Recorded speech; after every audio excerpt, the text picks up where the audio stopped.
एक महत्त्वाची अपडेट समोर येते काँग्रेस जिल्हाध्यक्ष मारहाण प्रकरणातली।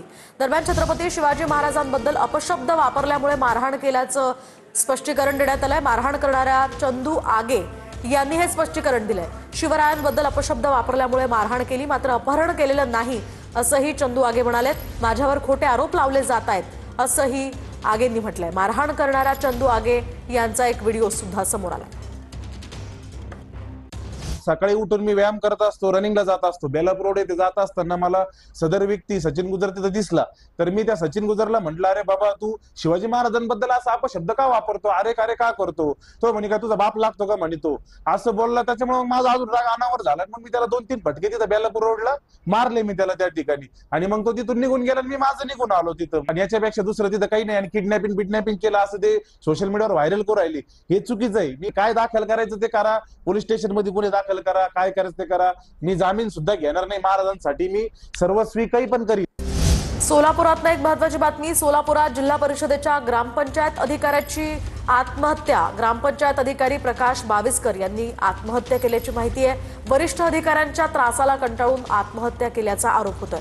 दरम्यान दोषींवर गुन्हा दाखल होईपर्यंत मृतदेह ताब्यात घेणार नाही अशी भूमिका बाविस्कर यांच्या कुटुंबियांनी घेतली आहे। मानसिक त्रास देत आत्महत्येसाठी प्रवृत्त केल्याचाही आरोप केला जातोय।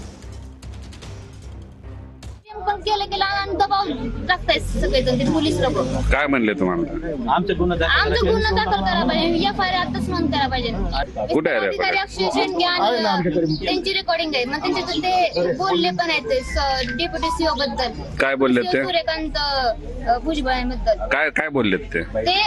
त्या दिवशी ग्रामीण पंचायत आलते, पप्पा म्हणते की तुम्ही या आणि त्यांना पैसे द्या। विस्तार अधिकारी अक्षय शेंडगे आणि डेप्युटी सीओ सूर्यकांत भुजबळ त्यांच्या विरुद्ध गुन्हा दाखल करायचा।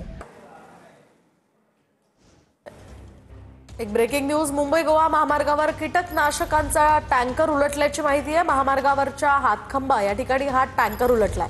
टँकर उलटल्यामुळे मुंबई गोवा महामार्गावर वाहतूक ठप्प झाली आहे। टँकर हटवण्याचं काम सध्या युद्ध पातळीवर सुरू आहे, तर पर्यायी मार्गाचा वापर करण्याचंही आवाहन पोलिसांनी केलंय। तर आपण पाहतोय हा टँकर उलटल्यामुळे मुंबई गोवा महामार्गावर वाहतूक ठप्प झाली आहे।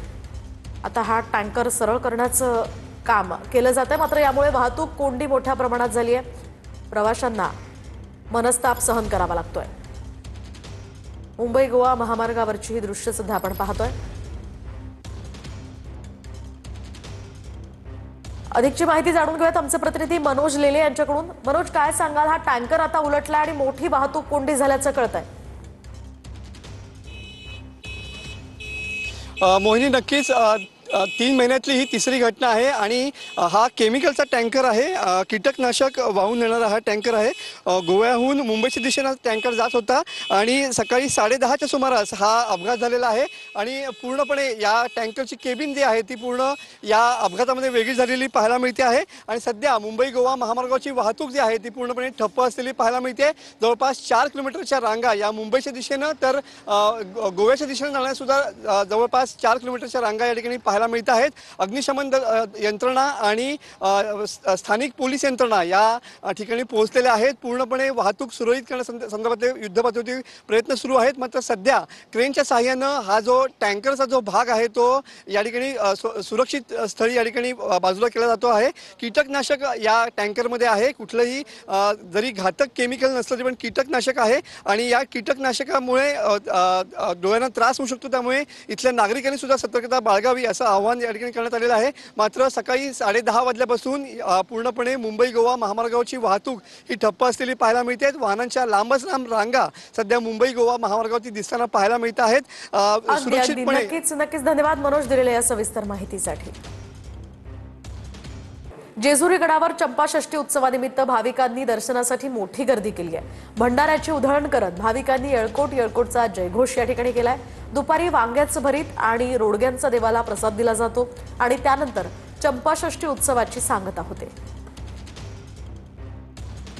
अखंड महाराष्ट्राचं कुलदैवत असणाऱ्या जेजुरीच्या गडावरती आज चंपाष्टमी उत्सव मोठ्या उत्साहात पार पडत आहे. एकंदरीतच राज्यभरातून मोठ्या प्रमाणावरती भाविक हे जेजुरीच्या गडावरती दर्शनासाठी दाखल झालेले आहेत. खऱ्या अर्थाने हा चंपाष्टमी उत्सव 6 दिवस चालतो. आज या चंपाषष्ठी उत्सवाची सांगता आहे. एकंदरीत राज्यभरातून नव्हे तर देशभरातून मोठ्या प्रमाणात भाविक येत असतात आणि खंडेरायाचं मनोभावे दर्शन घेत असतात. श्री खंडेरायाच्या गडावर मोठी गर्दी झालेली पाहावयास मिळत आहे आणि भाविक श्री खंडेरायाचं मनोभावे दर्शन घेताना दिसत आहेत.